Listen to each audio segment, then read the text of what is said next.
मित्रों छेल्ला लेक्चर में ज्यारे आपणे मळ्या हता त्यारे आपणे स्पर्शक विशेनी माहिती मेळवी हती अने स्पर्शको क्यारे कया बिंदु पासे केटला स्पर्शको होय एनी माहिती मेळवी हती के वर्तुळने असंख्य स्पर्शको छे। वर्तुळने कोई एक बिंदुमांथी स्पर्शक दोरवामां आवे तो फक्त एक ज स्पर्शक मळे। स्पर्शक वर्तुळने जे बिंदुए छेदे छे ते बिंदुने स्पर्शकनो स्पर्श बिंदु कहे छे। आ माहिती आपणे मेळवी हती त्यारे तमने एक विधान में कीधुं हतुं के वर्तुळना कोई बिंदुए दोरेल स्पर्शक ए स्पर्श बिंदुमांथी पसार थती त्रिज्याने लंब होय छे। आवुं विधान आपणे भण्या हता अने त्यारे ए विधान भणेला विधान तमने कीधुं त्यारे मैं तमने एवुं पण कीधुं हतुं के ए विधान तमारा पाठ्यपुस्तकनी अंदर प्रमेय 10.1 स्वरूपे छे। तो आपणे आजे ए प्रमेय जोवो छे। तो बीजी एक बात करी के तमे 9मा धोरणनी अंदर युक्लिडनी भूमितिनो परिचय जे आवे छे एमां भणीने आव्या के प्रमेयना अंगो टोटल 3 छे पक्ष साध्य अने साबिती।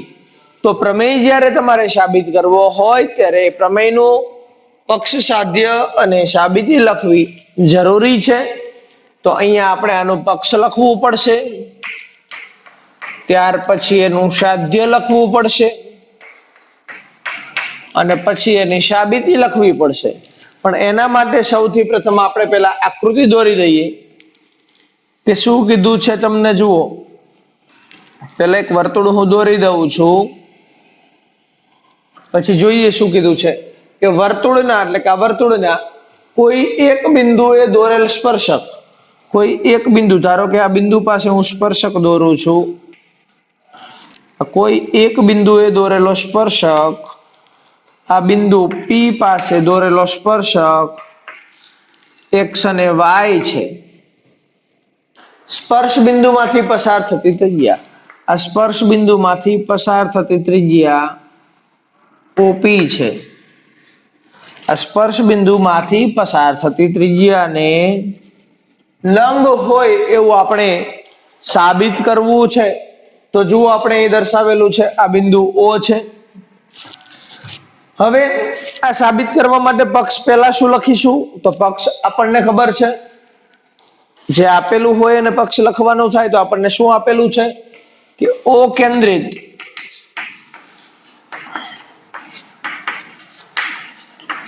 વર્તુળને બિંદુ P પાસે સ્પર્શક દોરેલો છે તો કે બિંદુ P પાસે સ્પર્શક રેખા XY છે અને OP શું છે તો કે OP એ વર્તુળની ત્રિજ્યા છે। સાધ્ય સાબિત શું કરવાનું છે કે આ ત્રિજ્યા અને આ રેખા બંને કેવા હોય લંબ હોય એટલે કે OP લંબ XY આપણે સાબિત કરવું છે। તો જુઓ સાધ્ય સાધ્ય આપણે જોયું સાબિતી શું સાબિત કરવું છે તો ખાસ ધ્યાન રાખજો અહીંયા આ જે પ્રમેય છે એ પ્રમેય ની અંદર કોઈ પણ ગાણિતિક સ્ટેપ આવતા નથી દરેકે દરેક સ્ટેપ થિયરી બેઝ ઉપર આધારિત છે એટલે ખાસ વ્યવસ્થિત સમજવાનું છે। અને બીજું એક યાદ રાખવાનું છે કે સિમ્પલ ભાષાની અંદર કહીએ તો આ જે રેખા તમને આપેલી છે એના ઉપર મારે કોઈ બિંદુ Q લેવાનું છે। આ Q બિંદુ માટેની અલગ અલગ પરિસ્થિતિ હું દર્શાવું એટલે એ થઈ જશે તમારી સાબિતી। તો સૌથી પ્રથમ જે આપણને આપેલું છે આપણે લખી દઈએ કે O કેન્દ્રિત વર્તુળનો સ્પર્શક O કેન્દ્રિત વર્તુળને બિંદુ P પાસે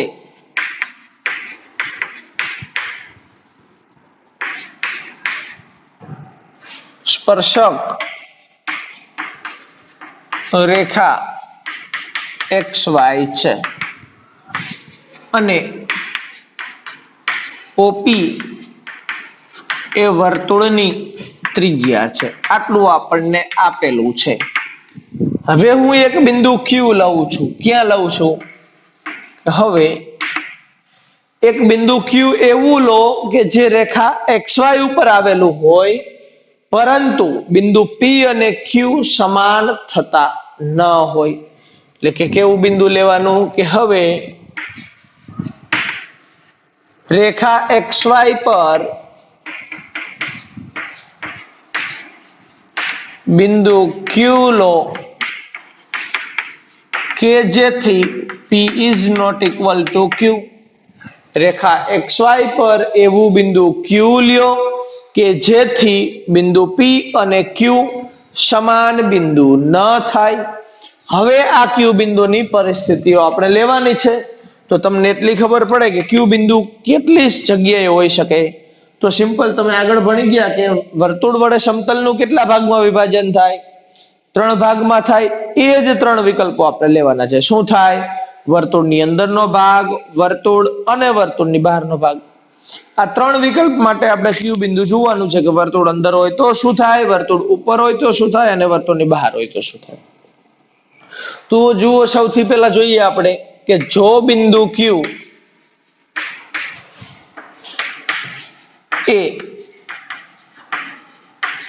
વર્તુળના અંદરના ભાગમાં હોય,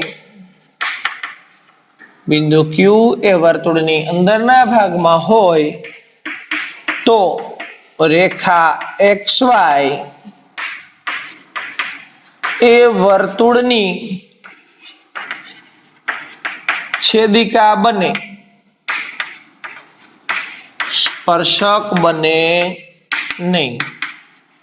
કારણ કે જુઓ, આ કોઈ વર્તુળ હોય, એ વર્તુળની ઉપર બિંદુ P તો છે જ, પણ Q બિંદુ જો વર્તુળની અંદરના ભાગમાં લેવામાં આવે તો આ રેખા XY જે છે એ રેખા XY જુઓ, જોઈએ વર્તુળને 2 બિંદુમાં છેદે, 1 અને 2, તો એ થઈ જશે વર્તુળની છેદિકા, સ્પર્શક બનશે નહીં. પરંતુ તમે જુઓ અહીંયા કે શું કીધું છે શું રેખા XY આપણને કીધું છે સ્પર્શક રેખા છે. એટલે રેખા XY છે શું? વર્તુળનો સ્પર્શક છે. પરંતુ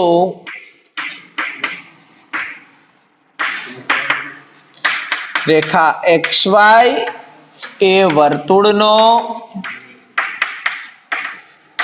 સ્પર્શક છે.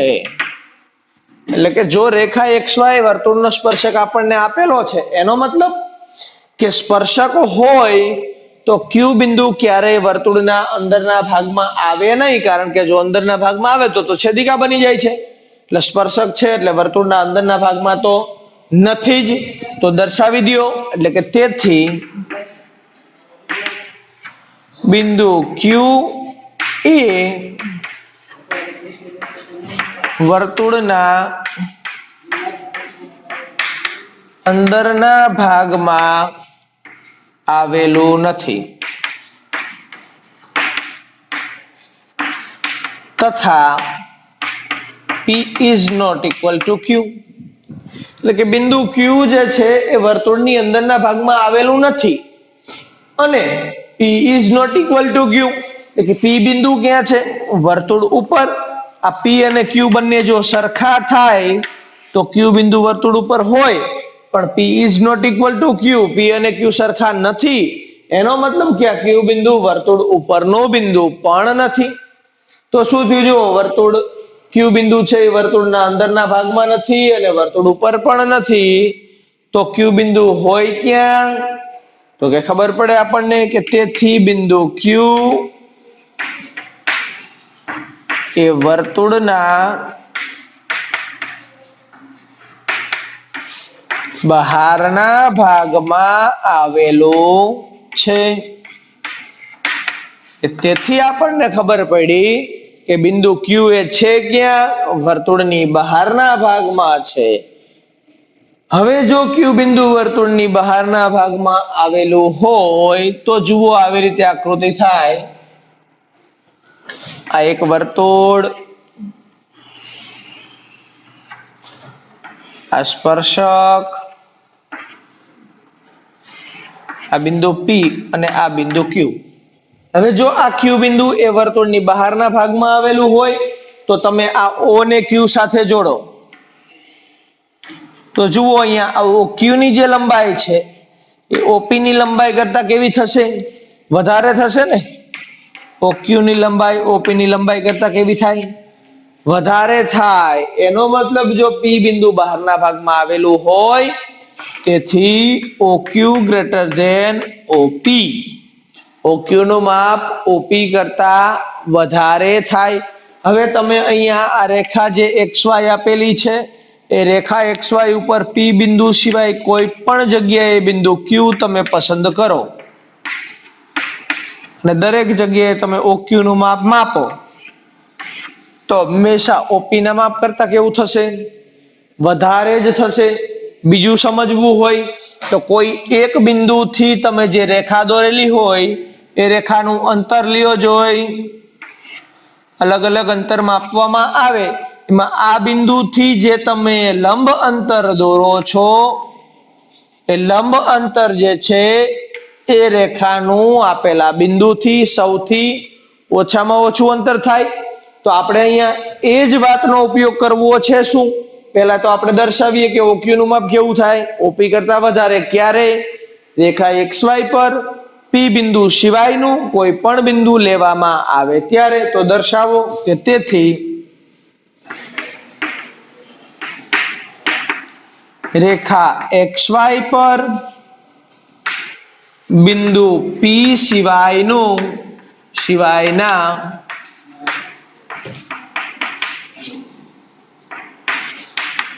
કોઈ પણ બિંદુ માટે OQ ગ્રેટર ધેન OP જ થાય. એટલે કે તમે રેખા XY પર બિંદુ P સિવાયનું કોઈ પણ બિંદુ Q માટે આ રેખા XY પર P બિંદુ સિવાયનું કોઈ પણ બિંદુ Q લેવામાં આવે. અહીંયા આપણે કીધું એ મુજબ કોઈ પણ બિંદુ Q લેવામાં આવે તો OQ નું માપ હંમેશા OP ના માપ કરતા વધારે જ થશે. ચલો આ વધારે જ થાય છે. એનો મતલબ કે આ જે માપ OP છે એ OP માપ શું થયું? કે OP જે માપ છે એ OP આ જે રેખા સ્પર્શક દોરેલી છે એ સ્પર્શકનું સૌથી ઓછામાં ઓછું અંતર થયું કેન્દ્રથી. એનો મતલબ શું કહેવાય? કે તેથી જે OP માપ છે OP એ રેખા XY નું વર્તુળના કેન્દ્રથી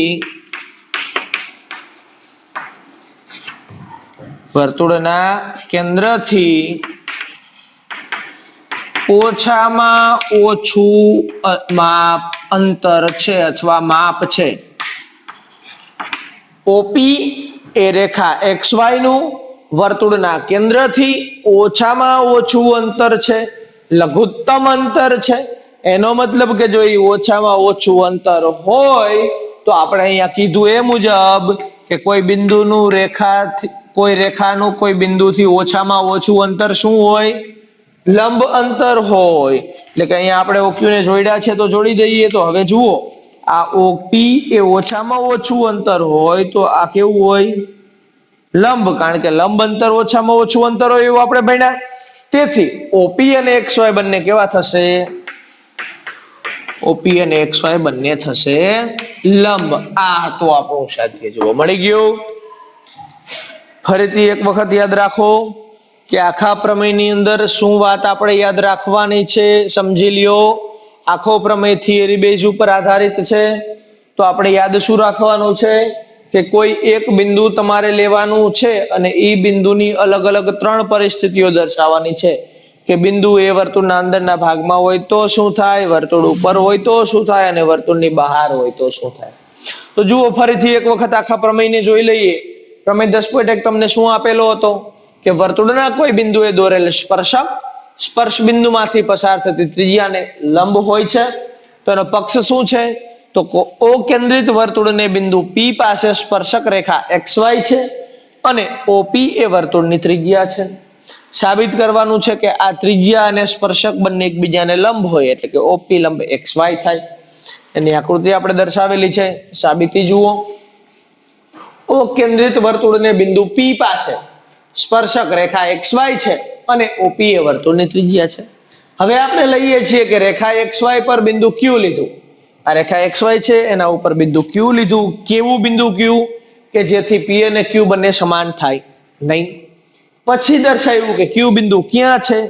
કે જો Q બિંદુ એ વર્તુળની બહારના ભાગનું બિંદુ હોય, Q બિંદુ એ વર્તુળની અંદરના ભાગમાં હોય તો રેખા XY શું બનશે? વર્તુળની છેદિકા બનશે, સ્પર્શક બનશે નહીં. પરંતુ રેખા XY એ છે શું? તો કે પરંતુ રેખા XY એ વર્તુળનો સ્પર્શક છે. તેથી બિંદુ Q એ વર્તુળના અંદરના ભાગમાં આવેલું નથી તથા P અને Q બંને સમાન પણ નથી. હવે જો બિંદુ Q એ વર્તુળના બહારના ભાગમાં આવેલું છે એનો મતલબ કે O બિંદુથી Q બિંદુનું અંતર O બિંદુથી P બિંદુના અંતર કરતા વધારે હોય, એટલે કે OQ > OP થાય. તેથી રેખા XY પર તમે કોઈ પણ બિંદુ Q લ્યો, એ કોઈ પણ બિંદુ Q P સિવાયનું હોય, કે રેખા XY પર બિંદુ P સિવાયના કોઈ પણ બિંદુ Q માટે OQ નું માપ હંમેશા OP ના માપ કરતા વધારે જ થાય. તેથી OP એ રેખા XY નું વર્તુળના કેન્દ્રથી ઓછામાં ઓછું અંતર છે અને ઓછામાં ઓછું અંતર હોય એ હંમેશા લંબ હોય. તો આ હતો આપણો પ્રમેય નંબર 10.1. ફરીથી એક વખત જોઈ લેજો, એક બે વખત વાંચી લખી અને તૈયાર કરી લેજો, બુકની અંદર લખી લેજો. હવે આપણે આગળ વધીએ. આગળ આપણું છે સ્વાધ્યાય 10.1 જેનો અભ્યાસ કરીશું. એની અંદર જુઓ શું આપેલું છે. 10.1 ની અંદર જે પ્રશ્નો છે એ બધા જ પ્રશ્નો મોટે ભાગે એક માર્ક્સ ની અંદર પૂછાય એવા પ્રશ્નો છે. તો જુઓ 10.1 સ્વાધ્યાય ની અંદર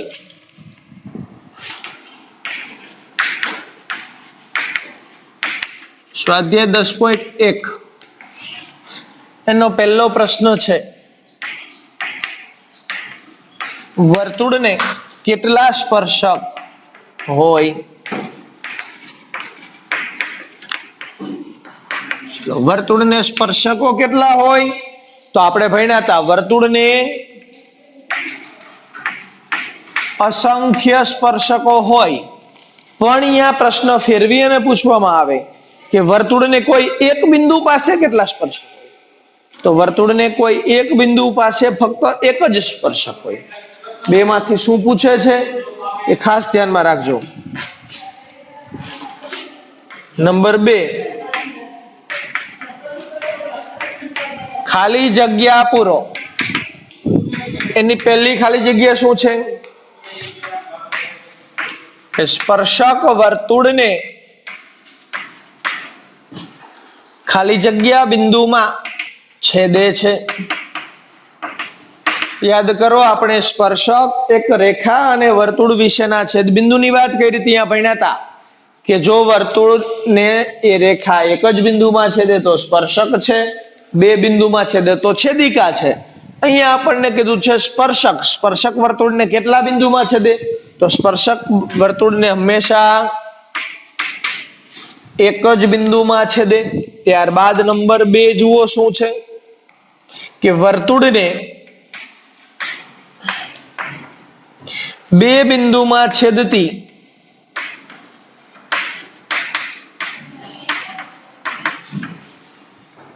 રેખાને ખાલી જગ્યા કહે છે. વર્તુળને જે રેખા બે બિંદુમાં છેદતી હોય, આપણે આગળ ભણી ગયા કે વર્તુળને બે બિંદુમાં છેદતી રેખાને શું કહેવાય? વર્તુળની છેદિકા કહે છે. એટલે બે બિંદુમાં છેદતી રેખાને છેદિકા કહે છે વર્તુળની. ત્યારબાદ નંબર 3. નંબર 3 ની અંદર શું કીધું છે જુઓ કે વર્તુળને વધુમાં વધુ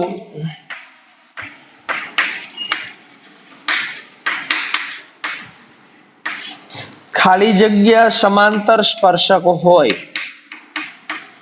અહીંયા ખાસ ધ્યાન રાખજો,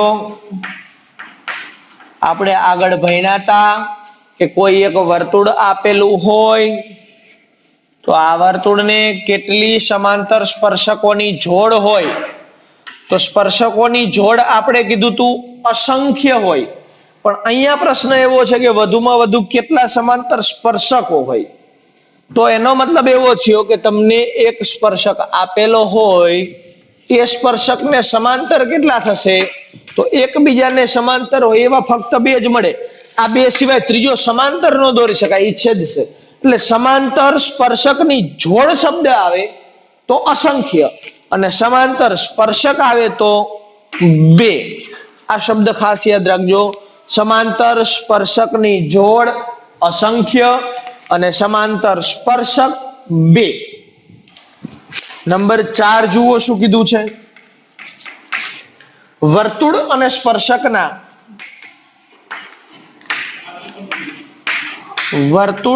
સ્પર્શકના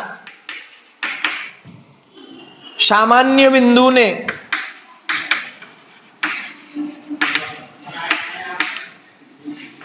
ખાલી જગ્યા કહે છે કોઈ એક વર્તુળ અને એના સ્પર્શકનું સામાન્ય બિંદુ આપણે ભણ્યા હતા કે વર્તુળ અને એનું સામાન્ય બિંદુ જે હોય એ બિંદુને આપણે શું કીધું હતું સ્પર્શ બિંદુ એટલે એ બિંદુને કહેવાય સ્પર્શ બિંદુ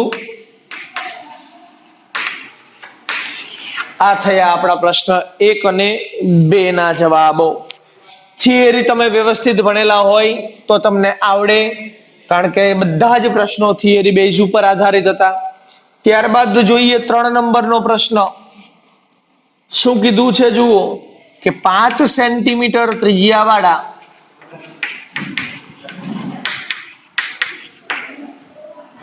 વર્તુળના કોઈ બિંદુ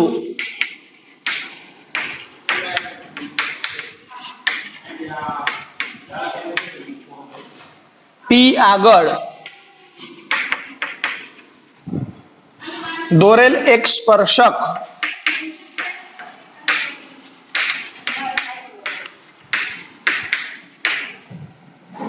PQ કેન્દ્ર O માંથી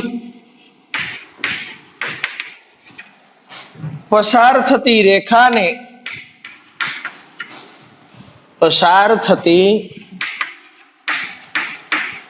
રેખાને Q બિંદુએ છેદે છે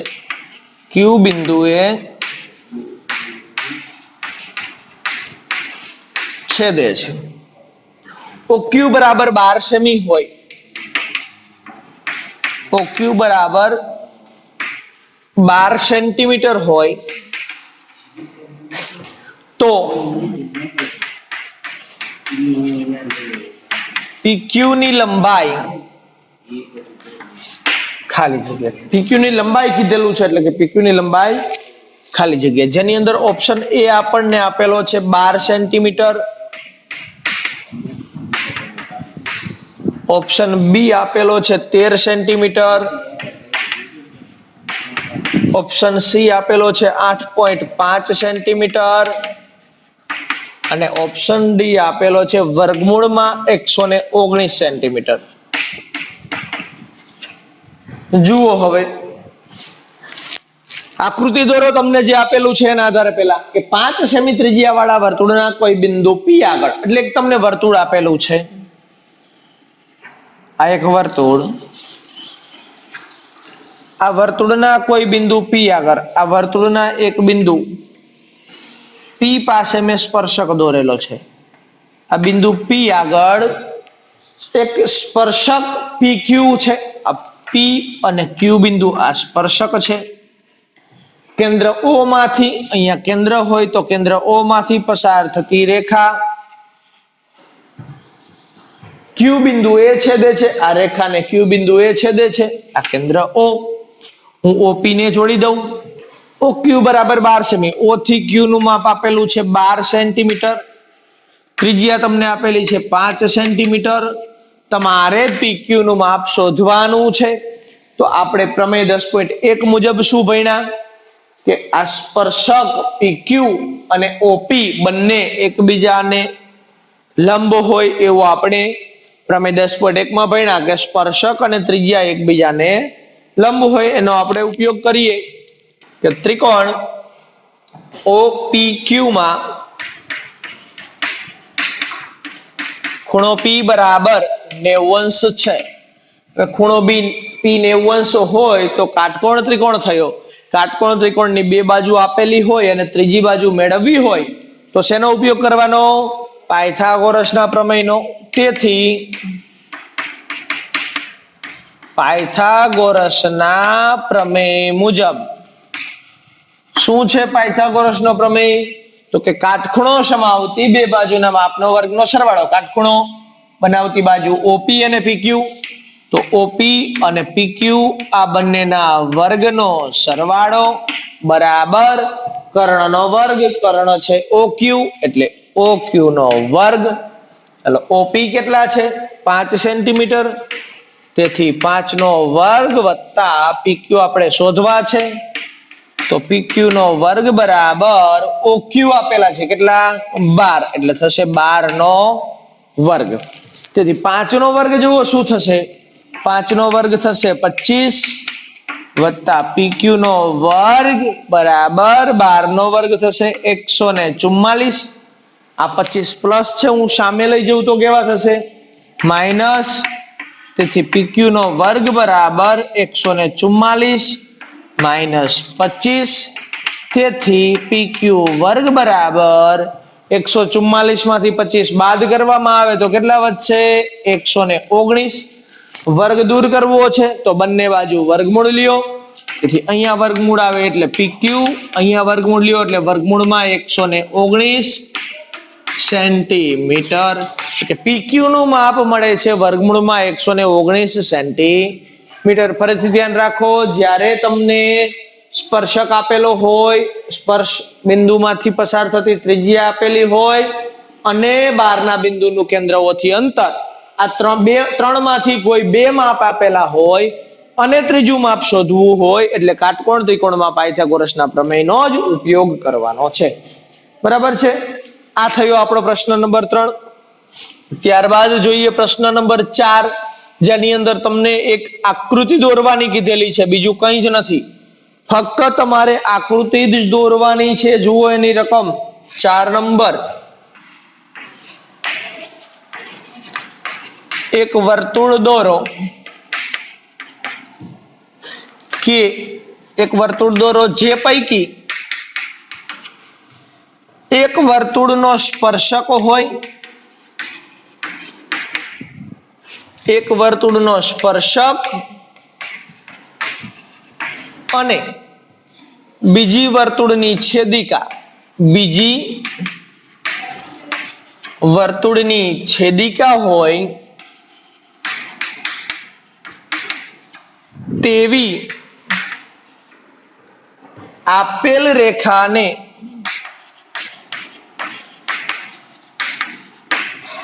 સમાંતર હોય તેવી બે રેખાઓ દોરો. એટલે આપણે એક વર્તુળ આપેલું હોય, જુઓ પહેલા તમને શું કીધું છે મુજબ દોરતા જઈએ. એક વર્તુળ દોરો. સૌથી પહેલા એક વર્તુળ દોરીએ આપણે. આ વર્તુળ છે. પછી શું કીધું કે જે પૈકી એક વર્તુળનો સ્પર્શક અને બીજી છેદિકા હોય એવી આપેલ રેખાને સમાંતર. તમને એક રેખા આપેલી છે, આ રેખા તમને આપેલી છે. આ રેખાને સમાંતર હોય તેવો સ્પર્શક, એટલે હું અહીંયા દોરી શકું, એને સમાંતર હોય એવો સ્પર્શક મારે દોરવો છે. આ એક બિંદુ P માંથી છેદે એવો સ્પર્શક થયો. બીજી તમારે છેદિકા દોરવાની છે, તો આ થઈ ગઈ છેદિકા. આની જગ્યાએ તમે આવું પણ દોરી શકો કે આ વર્તુળ હોય, આ એક રેખા હોય, તો સ્પર્શક તમે અહીંયા ઉપરના ભાગમાં દોરો અને છેદિકા તમે અહીંયા દોરો. તો આ એક અને આ બે માંથી કોઈ પણ આકૃતિ શક્ય છે, કારણ કે તમારે તો ફક્ત સમાંતર રેખાઓ જ જોઈતી હતી. એક સ્પર્શક અને એક છેદિકા હોય એવી, એ આપણે અહીંયા દોરી દીધી. આ હતું આપણું સ્વાધ્યાય 10.1. ખાસ ધ્યાન રાખજો, સ્વાધ્યાય 10.1 એક માર્ક્સના પ્રશ્ન માટે બહુ જ અગત્યનું છે. 1 માર્ક તમને મળી શકે જો સ્વાધ્યાય 10.1 કમ્પ્લીટ આવડતું હોય તો. તો આપણે અત્યારે વર્તુળને એક બિંદુમાં સ્પર્શતા હોય એવો સ્પર્શક, એક જ સ્પર્શકની વાત કરી.